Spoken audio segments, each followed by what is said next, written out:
Welcome back, students. Now here we were discussing in the previous video about the discovery of electron. Now if you are asked about cathode ray, what you will be saying? What are cathode rays? How are they produced? Then what can be the answer? So that time you need to define by saying that cathode ray, or you can start by saying that when a high voltage of about 10,000 volt was applied across the discharge tube or cathode ray tube, and the pressure of about 0.01 millimeter was maintained, a ray was produced by the cathode which traveled from cathode to anode.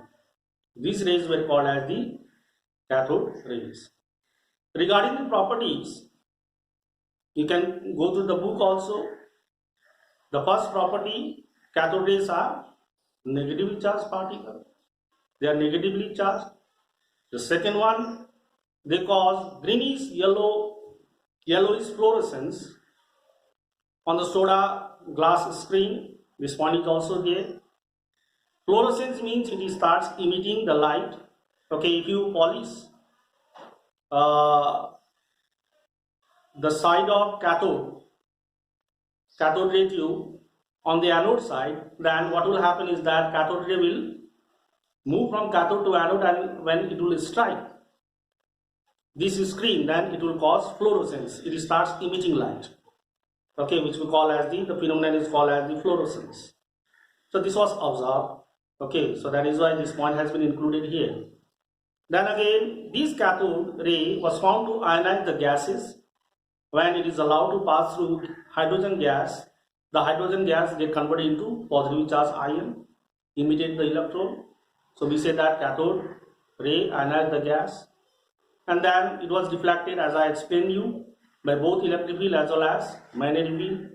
It was found that it can penetrate through the matter. Okay, so these are all the points which you can include here when the properties of cathode ray is asked. Then after that, actually you need to remember here that the name electron was given by Johnson Stoney. Okay, Johnson Stoney was the person who gave the name electron. Now, regarding the property of electrons, what you can say? The first thing is that electron is negatively charged particle. Electron is the integral part of all the matter. Then electron, the mass, when it was calculated, it was found that mass was very, very small, which was about 1 upon 1837 times that of the hydrogen atom. And then after that, you can also mention the charge of the electron. The charge of the electron is 1.6 into 10 to the power minus 19 coulomb.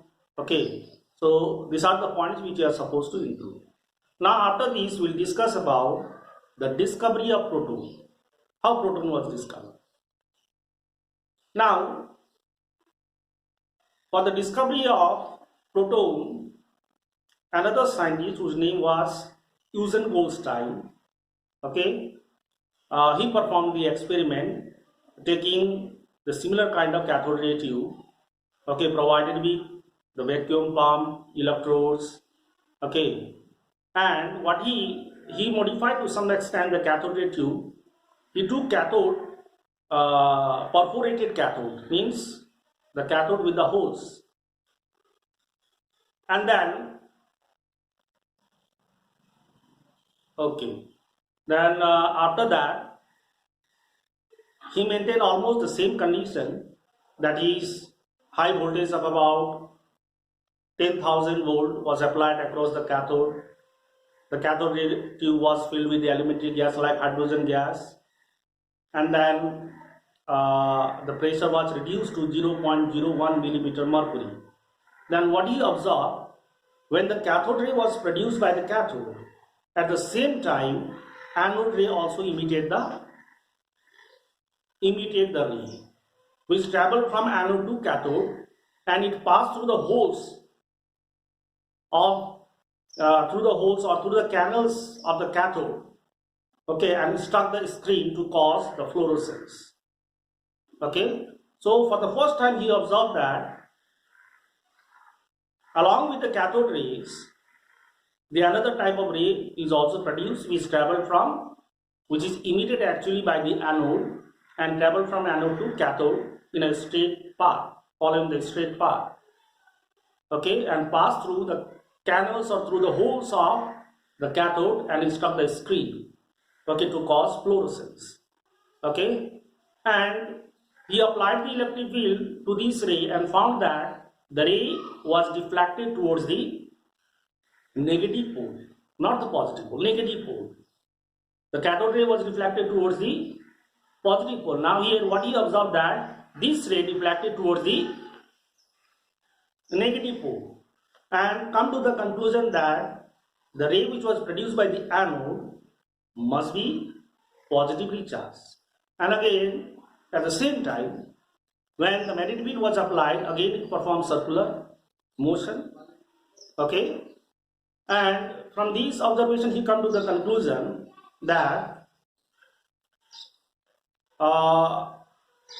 there exists inside the atom or like these unique positive charged particles which was present in the anode rays was found in almost all the matter, okay, like electron. So he also come to the conclusion it is the integral part of all the matter which we see around, okay, and he named it as the proton, okay, proton.